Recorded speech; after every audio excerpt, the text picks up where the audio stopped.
اعوذ باللہ السمیع العلیم من الشیطان الرجیم من حمزه ونفخه ونفثه بسم اللہ الرحمن الرحیم قل للمؤمنین یغضوا من ابصارهم ويحفظوا فروجهم ذلك ازکى لهم ان اللہ خبیر بما یصنعون وقل للمؤمنات یغضضن من ابصارهن ويحفظن فروجهن ولا يبدين زینتهن الا ما ظهر منها وَلْيَضْرِبْنَ بِخُمُرِهِنَّ عَلَى جُيُوبِهِنَّ وَلَا يُبْدِينَ زِينَتَهُنَّ إِلَّا لِبُعُولَتِهِنَّ أَوْ آبَاءِ بُعُولَتِهِنَّ أَوْ أَبْنَائِهِنَّ أَوْ أَبْنَاءِ بُعُولَتِهِنَّ أَوْ إِخْوَانِهِنَّ أَوْ بَنِي إِخْوَانِهِنَّ أَوْ بَنِي أَخَوَاتِهِنَّ أَوْ نِسَائِهِنَّ أَوْ مَا مَلَكَتْ أَيْمَانُهُنَّ أَوِ التَّابِعِينَ غَيْرِ أُولِي الْإِرْبَةِ مِنَ الرِّجَالِ وَالطِّفْلِ الَّذِينَ لَمْ يَظْهَرُوا عَلَى عَوْرَاتِ النِّسَاءِ ولا يضربن بأرجلهن ليعلم ما يخفين من زينتهن وتوبوا إلى الله جميعا أيها المؤمنون لعلكم تفلحون۔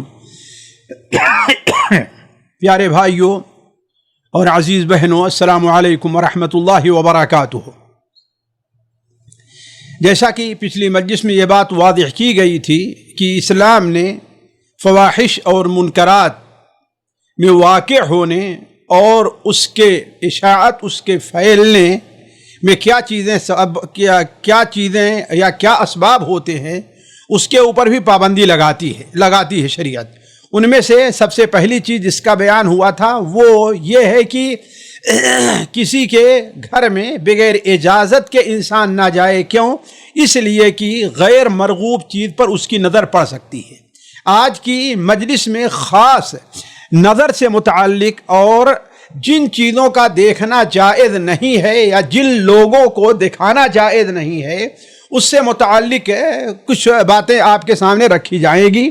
اور یہ آیت بڑی مشہور آیت ہے سورہ النور کی، جس میں اللہ تبارک و تعالی نے مردوں کو اپنی نظر نیچی رکھنے، اپنی شرمگاہ کی حفاظت کرنے، اور عورتوں کو اپنی نظر نیچی رکھنے، اپنی شرمگاہ کی حفاظت کرنے اور اپنی زینت کو ایسے لوگوں کے سامنے ظاہر کرنے سے روکا گیا ہے جن کے سامنے زینت کا ظاہر کرنا جائز نہیں ہے۔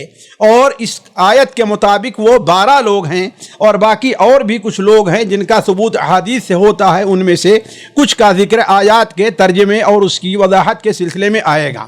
تو سب سے پہلے ہم آیات کا ترجمہ دیکھتے ہیں۔ اللہ تبارک و تعالی ارشاد فرماتا ہے قل للمؤمنین یغضوا من ابصارہم، آپ کہہ دیجئے مؤمنین سے۔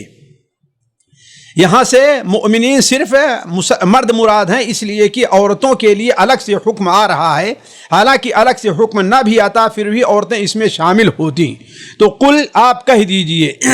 آپ لوگ یہاں پر ملاحظہ کر رہے ہوں گے کہ اب تک جو حکم آ رہا تھا یا ایھا الذین آمنوا خطاب کیا جا رہا تھا، لیکن یہاں اسلوب بدل کر کے کیا کہا جا رہا ہے؟ قل للمؤمنین۔ اس کا مطلب یہ ہے کہ یہ چیز بڑی اہم ہے۔ کسی حاکم اعلیٰ کی وجہ سے کوئی اپنا ہرکارہ اور سرکردہ بھیج کر کے گویا وجوبی طور پر اور حتمی طور پر یہ فیصلہ کر رہا ہے کہ جاؤ اور یہ کہہ دو اس بات کو۔ اسی لیے اللہ تبارک و تعالیٰ گویا اپنے نبی کی زبانی یہ بات کہلوا رہا ہے کہ یہ چیز بڑی اہم ہے، اس کا خصوصی اہتمام کیا جائے۔ یہ ان لوگوں کے لیے عبرت ہے جو ان احکام جو آیات کے اندر بیان کیے گئے ہیں اس کے اوپر توجہ نہیں دیتے کہ سوچیں یہ کس کا حکم ہے اور کس کا فرمان ہے اور کس کے ذریعے کہلایا جا رہا ہے، اس کے اوپر توجہ دیں۔ تو قل للمؤمنین یغضوا من ابصارہم، آپ کہہ دیجئے مؤمنین سے، یعنی مؤمن مردوں سے۔ یہ بات بار بار کہی جا چکی ہے کہ جہاں پر کہیں قرآن مجید کے اندر ایمان کا اطلاق ہوتا ہے اس سے ایمان اور اسلام دونوں مراد ہوتے ہیں، اور جہاں پر اسلام آتا ہے وہاں پر ایمان اور اسلام دونوں مراد ہوتے ہیں، الا ایک ہی ایک جگہ کوئی ہو دونوں ہوں تو وہاں پر تعارض ہوگا۔ تو یہاں پر اللہ تبارک و تعالیٰ نے مؤمنین کہا تو اس کا مطلب ہے کہ اس میں مؤمنین مسلمین سارے کے سارے مراد ہیں، نہ یہ کہ جو صرف دل میں ایمان رکھتے ہیں اور بظاہر ان کے اعضاء پر اسلام کا کوئی اثر نہیں ہے۔ گویا کوئی یہ کہے کہ یہ تو جو ہے ان لوگوں کو حکم ہے جو اہل ایمان ہیں اور دوسرے لوگ اس کے مکلف نہیں ہے جو بظاہر اپنے آپ کو مسلمان کہتے ہیں۔ تو علی کل حال اللہ تعالیٰ فرماتا ہے قل للمؤمنین، آپ کہہ دیجئے مؤمنین کو، یغضوا من ابصارہم، غض یغض کے معنی ہوتا ہے کہ اپنی نظروں کو نیچی رکھیں، اپنی نظروں کو بچائیں۔ اپنی نظر نیچی رکھنے کا ہمارے ہاں جو مفہوم لیا جاتا ہے وہ یہی ہے کہ ہر ایسی چیز جو انسان کے لیے جس کا دیکھنا جائز نہیں ہے اس کے اوپر نظر نہ ڈالے، خواہ آنکھ بند کر کے ہو، نظر کو پھیر کر کے ہو، وہاں سے چلے جانے کے ذریعے سے ہو، یا اپنی نظر کو جھکا لینے کے ذریعے ہو۔ اصل میں غض یغض کے معنی ہوتا ہے کم کرنا، دور کرنا، اصل معنی اس کا یہ ہے۔ لیکن یہاں پر مراد یہ ہے کہ ایک انسان کی نظر سے جو کچھ دیکھا جاتا ہے جتنا اتنا نہ دکھائی دے اس کو۔ اسی لیے غض کی تفسیر علماء کہتے ہیں کہ آنکھ کی جو پلک ہے پوری کھلی ہوئی نہ ہو بلکہ آدھی یا اس سے کم کھلی ہوئی ہو تاکہ پوری چیزیں دکھائی نہ دیں۔ تو قل للمؤمنین یغضوا من ابصارہم، آپ مومنین سے کہہ دیجئے کہ اپنی نظروں کو یا اپنی بعض نظروں کو، من ابصارہم اپنی نظروں میں سے، ابصار جمع ہے بصر کی، اپنی آنکھوں کو یعنی اپنی نظروں کو نیچی رکھیں، اپنی نظروں کو کی حفاظت کریں، اپنی نظروں کی حفاظت کریں یا اپنی نظروں کو بچائے رکھیں۔ یہ بھی کہا جا سکتا ہے کہ اپنی نظروں کو بچائے رکھیں۔ تو قل للمؤمنین، آپ کہہ دیجئے مؤمنین سے، یغضوا من ابصارہم اپنی نظروں کو یا اپنی نظروں میں سے بعض کو، اس لیے کہ ہر نظر کا نیچے رکھنا یہ ضروری نہیں ہے، ہر نظر کا نیچے رکھنا ضروری نہیں۔ مراد یہ ہے کہ ہر وہ ایسی چیز جس کے دیکھنے سے انسان کو خطرہ ہو سکتا ہے یا جن کا دیکھنا انسان کے لیے جائز نہیں ہے یا جن کے دیکھنے سے انسان کے دل کے اوپر کچھ غلط اثر آ سکتا ہے، ایسی چیزوں کو انسان نہ دیکھے، یہ اصل مراد ہے۔ ورنہ ہر چیز کا نہ دیکھنا، بہت سی چیز ہوگی، راستے کو دیکھنے ہوئے چلنا ہے، اپنے والدین کی طرف دیکھنا، ظاہر بات ہے یہ ایک اچھی چیز ہے، تو اس سے مراد یہ نہیں ہے کہ ہر چیز کو نہ دیکھی جائے، لیکن بعض ایسی چیزیں ہیں جس سے انسان اپنی نظر کو نیچی رکھے، اپنی نظر کو بچائے رکھے۔ تو قل للمؤمنین، آپ کہہ دیجئے مؤمنین سے، یغضوا من ابصارہم اپنی نظروں کو یعنی اپنی بعض نظروں کو نیچی رکھیں، اس کی حفاظت کریں، وَيَحْفَظُوا فُرُوجَهُمْ اور اپنے یحفظوا، حفظ یحفظوا کے معنی ہوتا ہے حفاظت کرنا یعنی بچانا، حفاظت کرنا۔ فروجہم، فروج جمع ہے فرج کی، خاص یہ شرمگاہ کے بارے میں استعمال ہوتا ہے۔ تو وَيَحْفَظُوا فُرُوجَهُمْ اور اپنے فرج، اپنی شرمگاہ کی حفاظت کریں۔ اپنی شرمگاہ کی حفاظت یہ جانتے ہیں حفظ فرد قرآن مجید میں اور حدیث میں جو آیا ہے وہ دو معنوں میں ہے، اور دونوں معنی یہاں مراد ہوں گے، اور دونوں معنی کے درمیان جو ہے دسیوں معنی آ جائیں گے۔ پہلا معنی ہے زنا، یعنی حفاظت کرنا کیا معنی ہے؟ یعنی زنا نہ کریں، جیسے اللہ تعالیٰ فرماتا ہے والذین هم لفروجہم حافظون الا علی ازواجہم او ما ملکت ایمانہم، یہ تو ایک معنی ہے۔ دوسرا معنی یہ ہے کہ اپنے شرمگاہ کی حفاظت کرے کہ کسی ایسے شخص کی نظر اس کے اوپر نہ پڑے جس کا دیکھنا اس کے لیے جائز نہیں ہے، یعنی اپنی شرمگاہ کی حفاظت کرے۔ معنی کیا ہے کہ اس کو چھپائے رکھے ہر اس شخص سے جس شخص کا اس کی طرف دیکھنا جائز نہیں ہے۔ اور ظاہر بات ہے دنیا میں دو ہی ایسی ذات ہیں جس کا کسی انسان، کسی مسلمان کی شرمگاہ کی طرف دیکھنا جائز ہوگا، یہ عام حالات میں ہے، ورنہ ایمرجنسی صورتحال ہو اور بیماری وغیرہ کا مسئلہ تو الگ ہے، لیکن عام حالات میں صرف اپنی بیوی ہے یا اپنی لونڈی ہے، اور آج کل کے زمانے میں صرف ایک ہی رہ جاتی، وہ اپنی بیوی یا اپنی بیویاں، اس لیے کہ اس وقت لونڈیوں کا تصور پایا نہیں جاتا ہے۔ تو گویا دوسرا معنی یہ ہے کہ انسان اپنی شرمگاہ کو ہر ایسے شخص سے بچائے جو اس کا دیکھنا اس کے لیے جائز نہیں ہے، یعنی وہ دیکھے نہیں، جیسا کہ اللہ کے رسول صلی اللہ علیہ وسلم کی مشہور حدیث سنن کے اندر ہے، حضرت معاویہ ابن حیدہ رضی اللہ تعالیٰ عنہ سے شاید مروی ہے کہ آپ صلی اللہ علیہ وسلم نے ارشاد فرمایا احفظ عورتک الا من زوجتک او ما ملکت یمینک، تو اپنی شرمگاہ کی حفاظت کرے، یعنی اس لیے انہوں نے سوال کیا تھا دیکھنے سے متعلق کہ ہم اپنی شرمگاہوں کو کہاں ظاہر کریں کہاں ظاہر نہ کریں، تو آپ نے اس پہ جواب دیا تھا۔ تو اس کا مطلب یہاں مراد صرف نظر ہے نہ کہ زنا ہے۔ تو علی کل حال آپ نے ارشاد فرمایا کہ وَيَحْفَظُوا فُرُوجَهُمْ اور اپنی شرمگاہ کی حفاظت کریں۔ تو پہلی چیز تو یہ ہوئی کہ شرمگاہ کی حفاظت کے اندر دو چیزیں داخل ہیں، ایک تو زنا اور دوسری چیز کیا ہے، یعنی ہر وہ شخص جس کے لیے اس کا دیکھنا جائز نہیں ہے اس کے سامنے ظاہر نہ کیا جائے، اس کو دکھایا نہ جائے۔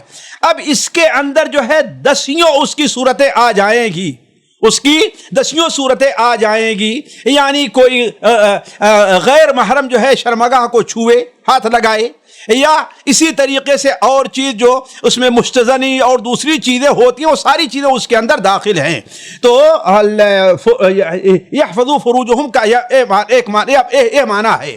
دوسری چیز یہاں پر یہ ہے کہ اللہ تبارک و تعالی نے غض بصر کے بعد فوراً کس کا ذکر فرمایا ہے؟ شرمگاہ کی حفاظت کا۔ اس کا مطلب کیا ہے؟ علماء کہتے ہیں کہ نظر کو آزاد چھوڑ دینا یہ زنا یا زنا سے متعلقہ چیزوں میں پڑ جانے کا بہت بڑا سبب ہے۔ اپنی نظر کو آزاد چھوڑ دینا زنا میں پڑ جانے کا یا زنا سے متعلقہ جو چیزیں ہیں اس میں پڑ جانے کا یہ کیا ہے؟ یہ بہت بڑا سبب ہے، اس لیے کہ سب سے پہلے جو کچھ ہوتا ہے عام حالات میں وہ کیا ہے؟ نظر ہے، پھر اس کے بعد گفتگو ہوتی ہے، پھر اس کے بعد ملاقات کا، پھر اس کے بعد ملاقات کے دروازے کھلتے ہیں۔ تو اس لیے اللہ تبارک و تعالی نے غض بصر کے ساتھ ساتھ شرمگاہ کی حفاظت کا خصوصی ذکر فرمایا ہے۔ تو قل للمؤمنین یغضوا من ابصارہم، آپ کہہ دیجئے مومنین سے کہ اپنی نظروں کو نیچی کریں یا اپنی نظروں کی حفاظت کریں یا اپنی نظروں کو بچائے رکھیں، وَيَحْفَظُوا فُرُوجَهُمْ، اور اپنی شرمگاہوں کی حفاظت کریں، اپنی شرمگاہوں کی حفاظت کریں، یعنی زنا اس سے متعلقہ چیز نہ کریں اور نہ ہی عریان ٹھہرے، جیسے عریان نہانا ہے کچھ لوگ ہوا کرتے ہیں، یا ایسے لباس پہنا ہے جس سے شرمگاہ کے آثار ظاہر رہا کرتے ہیں، کو ساری چیزیں اس کے اندر داخل ہو جائیں گی۔ تو وَيَحْفَظُوا فُرُوجَهُمْ ذَلِكَ أَزْكَىٰ لَهُمْ، یہ کیوں حکم دیا جا رہا ہے؟ اللہ تعالیٰ فرماتا ہے کہ ذَلِكَ أَزْكَىٰ لَهُمْ، یہ نظروں کا چھپائے رکھنا، نظروں کا نیچے رکھنا کیا ہے؟ ازکا لہم۔ ازکا لہم کے معنی کیا ہے؟ یعنی ان کے دلوں کے لیے زیادہ پاکی کا سبب ہے، ان کے دین کی زیادہ حفاظت کا سبب ہے، ان کے دل کی، اس لیے کہ سب سے پہلی بات ہوتی ہے کہ جب نظر پڑتی ہے تو اس کے بعد دل کے اندر وسوسے اور خیالات اور یہی چیزیں ظاہر ہوتی ہیں، تو اس کے لیے ازکا لہم یہ ان کے لیے زیادہ پاکی کا سبب ہے، یعنی ان کے دل کی پاکی کا اور ان کے دین کی حفاظت کا زیادہ سبب ہے۔ ان اللہ خبیر بما یصنعون، یاد رکھو کہ بلا شبہ اللہ تبارک و تعالی خبیر ہے، خبر رکھتا ہے، بما ہر اس چیز کی، یصنعون جو وہ کرتے ہیں، جو کام بھی وہ کر رہے ہیں، جس نیت سے بھی اپنی نظر کو اٹھائیں گے۔ آج بہت سے لوگ ہیں کہہ دیتے ہیں کہ ہماری نیت کے اندر کوئی فطور نہیں ہے، یہ انہیں اپنے آپ کو دھوکے میں رکھنا ہے اور دوسرے کو دھوکے میں رکھنا ہے۔ اگر نیت کے اندر فطور پڑنے کا خطرہ نہ ہوتا تو شریعت ایسا تاکیدی حکم نہ دیا کرتی اور نہ ہی نظر کی حفاظت کی فضائل بیان فرماتی، جیسا کہ امام ابن کثیر رحمہ اللہ نے اس آیت کی تفسیر کے اندر بہت سی حدیثیں نقل کی ہیں۔ ان میں ایک حدیث یہ بھی ہے کہ اللہ کے رسول صلی اللہ علیہ وسلم نے ارشاد فرمایا کل عین یوم القیامت باکیہ، قیامت کے دن تمام آنکھیں رو رہی ہوں گی مگر تین آنکھیں ہیں وہ نہیں روئیں گی۔ پہلی آنکھ کیا ہے؟ عینا غضت عن محارم اللہ، پہلی آنکھ وہ ہے جو اللہ تعالیٰ نے جن چیزوں کا دیکھنا اس کے لیے حرام قرار دیا ہے ان چیزوں سے رک جاتی ہے۔ یہاں پر کس کے معنی میں ہے؟ رک جاتی ہے، جھک جاتی ہے، اس چیزوں سے بچی رہتی ہے۔ تو گویا کی نظروں کی حفاظت کی جو اللہ تعالیٰ نے اور اس کے رسول نے اتنی اہمیت بیان فرمائی ہے، اور اللہ کے رسول نے تو یہاں تک بیان فرما دیا ہے کہ انسان کی آنکھ بھی زنا کرتی ہے، جیسا کہ صحیحین میں وہ حدیث ابو سعید خدری کی ہے کہ اللہ کے رسول نے ارشاد کتب علی ابن آدم حظہ من الزنا، انسان کے اوپر اس کے زنا کا حصہ لکھ دیا گیا ہے، جو لا محالہ جس کا ارتکاب کرے گا العینان تزنیان وزناہما النظر والیدان تزنیان وزناہما البطش والرجلان تزنیان وزناہما المشی. آگے تک آپ نے بیان فرمایا کہ آنکھیں زنا کرتی ہیں اور آنکھوں کا زنا کیا ہے؟ دیکھنا ہے. تو اسی طرف توجہ دلاتے ہوئے اللہ تعالیٰ فرماتا ہے ان اللہ خبیر بما یصنعون، جو کچھ وہ کرتے ہیں اللہ تعالیٰ اس پر خبر رکھتا ہے، نظر رکھتا ہے. آگے والی آیت میں اللہ تعالیٰ ارشاد فرماتا ہے وَقُلْ لِلْمُؤْمِنَاتِ، اور کہہ دیجئے مومنہ عورتوں کے لیے.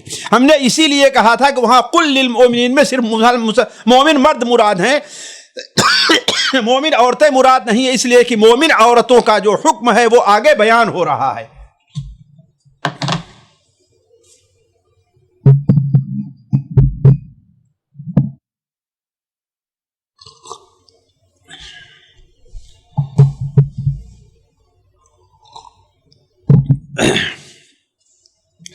تو اللہ تعالیٰ فرماتا ہے وَقُلْ لِلْمُؤْمِنَاتِ يَغْضُضْنَ مِنْ أَبْصَارِهِنَّ، اور کہہ دیجئے مومنہ عورتوں کے لیے. یہ بات ہر شخص جانتا ہے اور بار بار یہ بات آ چکی ہے کہ کوئی حکم جہاں مردوں کا رہتا ہے وہی حکم عورتوں کا بھی رہتا ہے. اب عورتوں کا حکم یہاں الگ سے بیان کرنا اس بات کی دلیل ہے کہ یہ چیز جہاں مردوں کے لیے اہم ہے ان سے کہیں زیادہ عورتوں کے لیے اہم ہے، ورنہ الگ سے بیان کرنے کا کوئی معنی نہیں تھا. بلکہ یہ بھی کہہ دیا جاتا کل المؤمنین والمؤمنات یغضوا من ابصارہم، یہ بھی کہہ دیا جاتا. لیکن اس کو الگ سے بیان کرنا اور وہی اسلوب جو تاکید کا ہے بلکہ سختی کا ہے اور زور دے کر کے وَقُلْ لِلْمُؤْمِنَاتِ، اس کا مطلب کیا ہے کہ یہ چیز عورتوں کے لیے بھی اہم ہے بلکہ بہت اہم، عورتوں سے بھی اہم ہے. تو وَقُلْ لِلْمُؤْمِنَاتِ يَغْضُضْنَ مِنْ أَبْصَارِهِنَّ، اور آپ کہہ دیجئے مومنہ عورتوں سے کہ يَغْضُضْنَ مِنْ أَبْصَارِهِنَّ، وہ بھی نیچی رکھیں، بچائے رکھیں، حفاظت کریں من ابصارہن، اپنی نظروں کی، وہ بھی اپنی نظروں کی حفاظت کریں. یعنی جو چیز ان کے لیے دیکھنا جائز نہیں ہے وہ چیز نہ دیکھیں. کچھ چیزیں ایسی ہوتی ہیں جن کا دیکھنا جائز ہوتا ہے لیکن بہتر نہیں ہوتا، اس سے بھی اپنی نظروں کی حفاظت کریں. اس لیے کہ بسا اوقات ہو سکتا ہے کہ ایک چیز کا دیکھنا جائز ہو لیکن شبہ ہو کہ اس سے دیکھنے سے خطرہ ہو سکتا ہے تو اس کا بھی دیکھنا جائز نہیں ہے. اسی لیے بعض علماء کے نزدیک، بلکہ بہت سے علماء ہیں ان کے نزدیک یہ ہے کہ عورتوں کا مردوں کی طرف بھی دیکھنا جائز نہیں ہے، خاص طور پر غور سے اور ٹکٹکی لگا کر کے. ہاں ایک عابر نظر جو ہوا کرتی ہے یا اصل مقصد مردوں کو دیکھنا نہیں ہے، کوئی کھیل ہے یا اگر وہ تقریر کر رہا اس کی تقریر کو سننا ہے، اصل مقصد کیا ہے؟ وہ تقریر ہے، وہ کھیل ہے، وہ عمل ہے، نہ کہ اس کی ذات ہے. تو اس میں کوئی حرج کی بات نہیں ہے. یہ الگ مسئلہ فقہی ہے جو یہاں پر میں چھیڑنا نہیں چاہتا، اس لیے کہ اس کے لیے کافی وقت درکار ہے. تو وَقُلْ لِلْمُؤْمِنَاتِ يَغْضُضْنَ مِنْ أَبْصَارِهِنَّ، اور آپ کہہ دیجئے مومن عورتوں سے کہ وہ بھی اپنی نظروں کو نیچی رکھیں. یعنی من استعمال کیا گیا جس کو علماء کہے تبعیضیہ ہے، یعنی اپنی کچھ نظروں کو، سب نظروں کو نہیں. اس لیے کہ بہت سی نظریں ہیں، ان کو راستہ چلنا ہے، اس کے لیے اپنی پوری نظر کھولنے کی ضرورت پڑ سکتی ہے. کوئی چیز ہے جہاں پر گواہی دینا، اس کو اچھی طریقے سے دیکھنے کی ضرورت پڑ سکتی ہے. اور وہ محارم ہے جن کا دیکھنا جائز ہے، ان کو اچھی طریقے سے غور سے دیکھنا، یعنی بہت سی چیزیں ہیں. تو اس کے لیے بیان اپنی بعض نظروں کو نیچی رکھیں. وَيَحْفَظْنَ فُرُوجَهُنَّ، اور انہیں بھی یہی حکم دیا جا رہا ہے کہ اور اپنی شرمگاہ کی حفاظت کریں، اپنی شرمگاہ کی حفاظت کریں. اور جیسے کہ ہم نے وہاں پر پہلی آیت بیان فرمایا کہ شرمگاہ کی حفاظت کا ایک سب سے اعلیٰ مرحلہ ہے، یعنی زنا ہے، سحاق ہے، یعنی چپٹی لڑانا جیسے ہوتا ہے وہ ہوتا ہے. یہ دوسرا اور آخری مرحلہ کیا ہوتا ہے؟ صرف کسی کے سامنے ظاہر کر دینا. اب اس کے پیچھے 50 کئی مرحلے آئیں گے، اس کا چھونا ہے اور یعنی اور بھی بہت سے مرحلے ہیں. تو وہ ساری چیزیں کیا ہوگی؟ منع ہوگی. اس کے بعد اللہ تعالیٰ مزید عورتوں کو یہ حکم دے رہا ہے کہ وَلَا يُبْدِينَ زِينَتَهُنَّ إِلَّا مَا ظَهَرَ مِنْهَا، وَلَا يُبْدِينَ، اور نہ ظاہر کریں، زینتہن، اپنی زینت کو. زینت کیا چیز ہے ساتھیو؟ زینت جو ہے اردو کے اندر بھی عام طور پر بولا جاتا ہے، یعنی انسان کے جسم کی وہ چیز جو خوشنما ہو جائے، جو دیکھنے والے کو اچھی لگے، یا انسان اس میں بنا سنوار کر کے اس کو اچھی خوشنما ظاہر کرے، یہی چیز زینت ہے۔ مثال کے طور پر علماء کہتے ہیں یہ زینت عورتوں کی دو قسم کی ہے، اس کو بھی سمجھنا چاہیے۔ ایک زینت ہے جو خلقی ہے، یعنی اللہ تبارک و تعالیٰ نے اسے بنایا ہے، جیسے عورت کا چہرہ ہے، عورت کی آنکھ ہے، عورت کے بال ہیں، عورت کا اور جسم ہے۔ یہ ساری جو ہیں زینت کیا ہے؟ خلقی اللہ تبارک و تعالیٰ کی ہے، کہ اللہ تعالیٰ نے بنایا ہے، اور ہر عورت کو بلکہ ہر مرد کو اللہ تعالیٰ نے خوبصورت بنایا ہے۔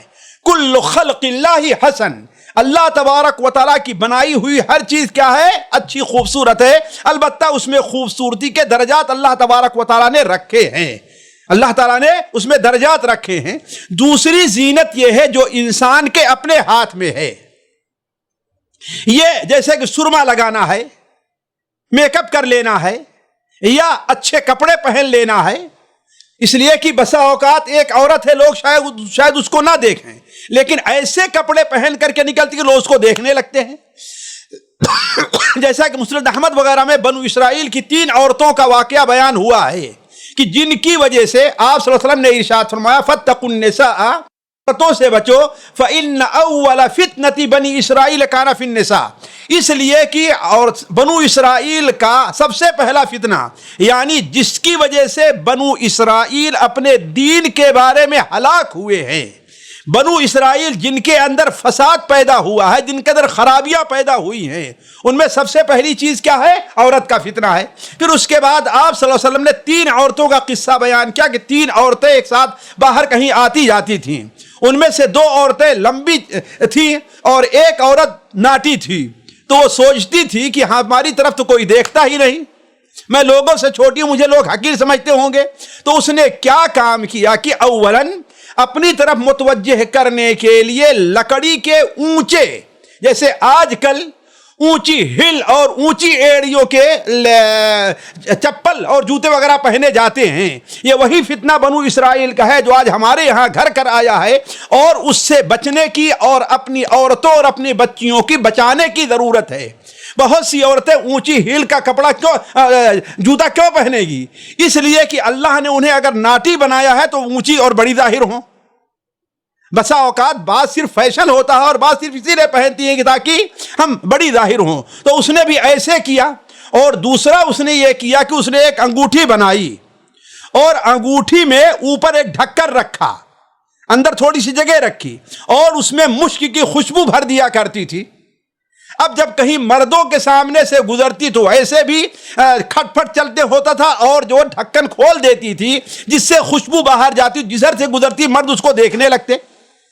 تو یعنی بات یہاں سے نکلی تھی کہ زینت 2 قسم کی ہے۔ ایک زینت تو وہ ہے جسے کہا جاتا ہے کہ خلقی، یعنی اللہ نے جس پر ایک انسان کو پیدا کیا ہے، ظاہر بات ہے اس میں انسان کے بناؤ سگار کا ایک دخل ہے کہ مزید اس میں حسن پیدا ہو جایا کرتا ہے، مزید حسن پیدا ہو جائے۔ جیسے بال ہے، اگر بال بکھرے رہیں تو وہ نہیں، لیکن اگر اسے سنوار لیا جائے تو اس میں حسن پیدا ہو جاتا ہے۔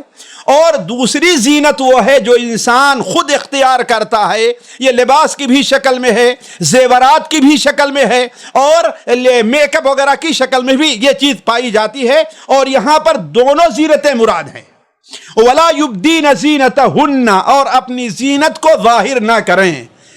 گویا عورتوں کو اللہ تبارک و تعالی نے اپنی زینت کو ایسی جگہ ظاہر کرنے سے منع فرمایا ہے جہاں پر ظاہر کرنا ان کے لیے جائز نہیں ہے۔ یہ آیت خود اس بات کی دلیل ہے کہ عورت کو چہرے کا پردہ کرنا چاہیے، اور چہرے کا پردہ واجب ہے، جس کے اوپر قرآن میں اور احادیث میں بہت سی دلیلیں پائی جاتی ہیں۔ ہمارے جن مشائخ نے یہ کہا ہے کہ عورت کا پردہ واجب نہیں ہے، اللہ ان کے اوپر رحم فرمائے، ان سے اجتہادی غلطی ہوئی، اللہ تعالیٰ ان کی اس کوشش کو بھی قبول فرمائے، لیکن یہاں تک راجح قول کا تعلق ہے کہ عورت کے اوپر اس کے چہرے کا پردہ بھی واجب ہے، اور صحابیات کا اسی کے اوپر عمل رہا ہے۔ صحابیات کا اسی کے اوپر عمل رہا ہے. یوٹیوب کے اوپر میرے تقریباً 1.5-2 گھنٹے کا اس سلسلے میں لیکچر ہوگا ان دلائل کے سلسلے میں. جو مزید تفصیل جاننا چاہتا ہے وہ وہاں پر دیکھ لے. تو اللہ تعالیٰ فرماتا ہے وَقُلْ لِلْمُؤْمِنَاتِ يَغْضُضْنَ مِنْ أَبْصَارِهِنَّ، اور آپ مومنہ عورتوں سے کہہ دیجئے کہ اپنی نظروں کو نیچی رکھیں. وَيَحْفَظْنَ فُرُوجَهُنَّ، اور اپنے شرمگاہ کی حفاظت کریں. ایک بات اور یہاں پر کہہ دوں تاکہ ذہن سے بات نہ نکل جائے، چاہے مومنین کا ذکر ہے یا مومنات کا ذکر ہے، دونوں جگہ یہ تو کہا گیا ہے کہ اپنی کچھ نظروں کو نیچی رکھیں، لیکن شرمگاہ کے بارے میں یہ نہیں کہا کچھ شرمگاہ کو. اس کا مطلب یہ ہے کہ چند مخصوص ایسی چیزیں ہیں، 1-2 کہ ان کے علاوہ ہر جگہ شرمگاہ کی حفاظت ہے. البتہ نظر کا نیچی رکھنا 1-2 جگہ کے ساتھ خاص نہیں ہے، وہ بہت عام ہے، وہ بہت عام ہے. اس لیے یہاں پر وَيَحْفَظْنَ مِن فُرُوجِهِنَّ نہیں کہا بلکہ وَيَحْفَظْنَ فُرُوجَهُنَّ کہا ہے. وَيَحْفَظْنَ فُرُوجَ لَا يُبْدِينَ زِينَتَهُنَّ وَلَا يُبْدِينَ زِينَتَهُنَّ، اور اپنی زینت کا اظہار نہ کریں، چاہے یہ زینت خلقی طور پر ہے یا یہ زینت اپنے طور پر ہے. اسی لیے آپ لوگ اچھی طریقے سے جانتے ہیں کہ نبی کریم صلی اللہ علیہ وسلم نے عورتوں کو جہاں مسجد میں نماز پڑھنے کی اجازت دی ہے وہیں پر آپ نے سختی کے ساتھ منع فرمایا، بلکہ ایسی عورت کو زانیہ قرار دیا آپ صلی اللہ علیہ وسلم نے جو خوشبو لگا کر کے کہاں بازار میں نہیں، کلب میں نہیں، کہاں جاتی ہے؟ مسجد جاتی ہے. اس عورت کو یعنی کتنی پاک جگہ جا رہی، لیکن پھر بھی آپ صلی اللہ علیہ وسلم نے اسے کہا زانیہ قرار دیا ہے. تو اس کا مطلب یہ ہے، حالانکہ وہ زینت کیا ہے، انسان کو ظاہر نہیں، خود انسان کے اپنی اختیار کردہ ہے. تو دونوں زینتیں یہاں مراد ہیں، چاہے وہ زینت خلقی انسان کی پیدائشی زینت ہے یا وہ زینت ہے جو انسان زینت اختیار کر رہا ہے. تو وَلَا يُبْدِينَ زِينَتَهُنَّ، اور نہ ظاہر کریں اپنی زینت کو، ہاں الا ما ظہر منہا، مگر ما وہ زینت، ظہر ہاں مگر وہ کچھ، ظہر ظاہر ہو جاتا ہے، منہا اس زینت سے. پھر سنیں، الا ما ظہر منہا، مگر ما وہ حصہ ظہر ظاہر ہو جائے، ظاہر کیا نہ جائے. فرق ہے دونوں میں، اظہرہ میں و ظہرہ میں، ظاہر کرنے میں اور ظاہر ہونے میں. گویا اس میں اس کا اپنا کوئی اختیار نہیں ہے، اس کے چاہے بغیر، اس کی خواہش کے بغیر مجبوراً یہ ظاہر ہو جا رہا ہے. الا ما، ہاں وہ حصہ، ظہر منہا جو اس زینت سے ظاہر ہو جائے، اس کے اوپر اللہ تبارک و تعالیٰ کی طرف سے کوئی گناہ نہیں ہے، اور نہ ولا یبدینہ کے حکم میں یہ داخل ہے. اب یہ ما ظہر منہا کیا چیز ہے ساتھیو، اس کو سمجھ لینا چاہیے. ما ظہر منہا کی تفسیر مفسرین نے صحابہ کرام سے جو مروی ہے، اس سلسلے میں علماء کے 2 بڑے مشہور قول ہیں. ایک قول جو حضرت عبداللہ ابن مسعود رضی اللہ تعالیٰ عنہ سے مروی ہے، وہ یہ ہے کہ الا ما ظہر منہا سے ظاہری وہ زینت مراد ہے جو چلتے پھرتے آتے جاتے لیتے دیتے وہ مجبوراً ظاہر ہو جاتی ہے. جیسے مثال کے طور پر ایک عورت باہر نکلے گی تو اس کا کپڑا یہ بھی ایک زینت ہے، قرآن مجید اسے زینت کہا گیا ہے. خذوا زینتکم عند کل مسجد، مراد کیا ہے؟ ہر مسجد کے وقت لباس اچھا پہن کر کے جاؤ. تو یہ لباس کیا ہے؟ یہ بھی زینت ہے. تو اس سے مراد کیا ہے؟ وہ ظاہری کپڑے ہیں. اب کسی کپڑے عورت کا برقع نیا ہے، وہ پہن لی، وہ جا رہی ہے، یا کوئی عورت کسی مرد کو کوئی چیز مجبوراً دینا چاہتی ہے، اب اس کے لیے اس کا ہاتھ ظاہر کرنا ہوگا. ہاتھ میں ہو سکتا ہے انگوٹھی پہنی ہو سکتا ہے سونے کے کنگن یا چوڑی پہنی ہو، تو ظاہر بات یہ کیا ہے؟ زینت ظاہری ہے، ظاہر ہو گئی ہے. یا کسی عورت نے اگر چوڑی پہن رکھی ہے، کہیں سے گزری، اسے جسم میں کہیں خارج کرنے کی ضرورت پڑی اور ہلکی سی چوڑی کے اندر آواز آ گئی، فَإِلَّا مَا ظَهَرَ مِنْهَا، اس طریقے سے یہ موضوع بہت مفہوم بہت عام ہے۔ قرآن مجید کا یہی اسلوب ہے، یہی خوبی ہے کہ ایک لفظ کے اندر ایک سمندر کو بھر دیتا ہے اللہ تبارک و تعالی۔ تو الا ما ظہر منہا، تو حضرت عبداللہ بن مسعود کا قول ہے کہ اس سے مراد وہ چیزیں ہیں جو بدرجہ مجبوری، جو ظاہری زینت میں آتے ہیں اور چلتے ہوئے آتے جاتے بہت ان کے ظاہر ہو جایا کرتے ہیں۔ چل رہی ہے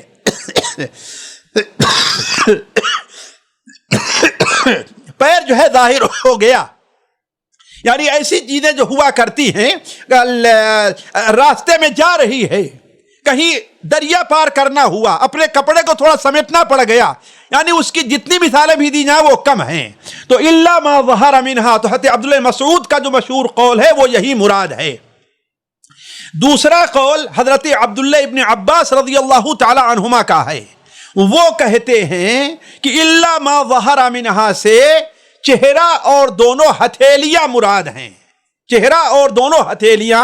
اس قول کو بنیاد بنا کر کے ان علماء نے کہا کہ چہرے کا پردہ، چہرے کا جو پردہ ہے وہ وجوبی طور پر نہیں ہے، چہرے کا پردہ وجوبی طور پر نہیں ہے بلکہ یہ استحبابی طور پر ہے۔ تو اولاً تو یہاں پر اختصار کے ساتھ یہ بات واضح کر دوں کہ حضرت عبداللہ بن عباس کا یہ قول مختصر ہے، تفسیر طبری ہی کے اندر دیکھیے تو اس سے یہ پتہ چلتا ہے کہ عبداللہ ابن عباس کا یہ قول جو ہے وہ محرم لوگوں یا محرم مردوں کے سامنے ہے، اس لیے کہ خود حضرت عبداللہ ابن عباس رضی اللہ تعالی عنہما نے سورہ الاحزاب کی وہ آیت کی، یا ایھا النبی قل لازواجک وبناتک ونساء المؤمنین یدنین علیہن من جلابیبہن ذلک ادنی ان یعرفن فلا یؤذین، اس کی تفسیر کرتے ہوئے کہتے ہیں کہ ان کو حکم یہ ہے کہ باہر نکلنا ہو تو اپنے پلو سے اپنے چہرے کو چھپا لے، یہاں تک کہ جیسا کہ مجاہد وغیرہ نے کہا صرف ایک آنکھ کھلی ہوئی ہو، ایک آنکھ کھلی ہوئی ہو۔ تو کہنے کہ حضرت عبداللہ ابن عباس رضی اللہ تعالی عنہما نے اس سے کیا مراد لیا ہے؟ ہاتھ، اور یہ مراد لیا ہے جس کی وجہ سے بعض علماء جیسے مثال ان میں احناف بھی ہیں اور عصر حاضر کے ایک عظیم محدث جن کا کوئی ثانی نہیں ہے علامہ البانی رحمہ اللہ بھی ہیں، وہ بھی کہتے ہیں کہ ہاتھ کا اور چہرے کا پردہ واجب نہیں ہے، البتہ ان کے نزدیک بھی مستحب ہے، اور وہ خود بھی کہتے ہیں میں اپنی بیویوں اور اپنی بچیوں کا اسی بات کا حکم دیتا ہوں کہ وہ چہرے کا پردہ کریں۔ تو الا ما ظہر منہا یہ ہے۔ ہمارے خیال سے اب وقت ختم ہو گیا ہے، اب انشاءاللہ باقی چیز جو ہے وہ اگلی مجلس کے اندر ہم اسے پورا کریں گے کہ جہاں پر اللہ فرماتا ہے وَلْيَضْرِبْنَ بِخُمُرِهِنَّ عَلَى جُيُوبِهِنَّ، تب تک کے لیے اللہ تبارک و تعالیٰ سے دعا ہے کہ اللہ تعالیٰ ہمیں اور آپ کو قرآن مجید سے جوڑے رکھے اور ہماری آپ کی زندگی میں قرآن مجید کو اس طریقے سے ڈھال دے کہ ہم اور آپ قرآن مجید کو پڑھنے، سیکھنے، اس کے اوپر عمل کرنے والے بن جائیں۔ السلام علیکم ورحمۃ اللہ وبرکاتہ۔ سامعین کرام، ہمارے علمی اور عوامی دروس اور سوال و جواب کی مجلسوں سے آپ خود بھی مستفید ہوں اور اپنے دوست و احباب کے ساتھ بھی شیئر کریں۔ عین ممکن ہے کہ آپ کے شیئر سے کسی کی اصلاح اور آپ کے لیے صدقہ جاریہ بن جائے۔ واٹس ایپ پر اسلامک میسج حاصل کرنے کے لیے نمبر نوٹ فرمائیں: یعقوب عزیز 00966 5089 59707۔ واٹس ایپ سوال جواب گروپ میں ایڈ ہونے کے لیے نمبر نوٹ فرمائیں: عبدالسلام عمری 00966 502627 622۔ نمبر بھیجتے ہوئے نام اور پتہ ضرور لکھیں۔ اسی طرح ہمارے یوٹیوب چینل اسلامی دعویٰ کو ضرور سبسکرائب کریں تاکہ ہماری ہر نئی اور اہم ویڈیو کی اطلاع آپ کو فوری حاصل ہو جائے۔ تمام دروس، مقالات اور سوال و جواب سیریز کے لیے ہماری مشہور ویب سائٹ www.islamidawah.com کا مشاہدہ کرتے رہیں۔ السلام علیکم ورحمۃ اللہ وبرکاتہ۔